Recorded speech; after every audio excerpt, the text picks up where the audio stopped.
বিছানায় পড়ে বৃদ্ধার গলা কাটা দেহ রক্তে ভেসে যাচ্ছে ঘর। উত্তর 24 পরগনার জেটিয়ার কাঁপাচাকলার পাল্লাদহ গ্রামে বছর 75-এর ফুলজান বিবির দেহ উদ্ধার হতেই চাঞ্চল্য ছড়িয়েছে। তবে ঠিক কী কারণে খুন করা হয়েছে তা স্পষ্ট নয়। জানা গিয়েছে, ব্যারাকপুর পুলিশ কমিশনারেটের জেটিয়ার পাল্লাদহ গ্রামে মেয়ে জামাইয়ের সঙ্গেই থাকতেন ফুলজান বিবি।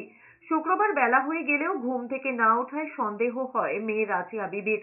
পরে দরজা খুলে ঘরে ঢুকে মায়ের রক্তাক্ত দেহ দেখতে পেয়ে মেয়ের চিৎকার শুনেই প্রতিবেশীরা চলে আসে।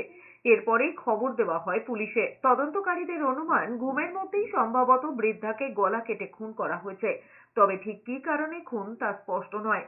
আমি দেখি সবাই এসে দেখলাম আমার মা, ওরা সবাই মুখ ধরে দেখে গলা কাটা। আমি দেখিনি গলা কাটা, আমার মার আমি গলা কাটা দেখতে পাইনি। মার কোনো শত্রু নেই, আমার মার কোনো টাকা পয়সা নেই, কোনো জিনিসপত্র নেই, জায়গা জমি নেই,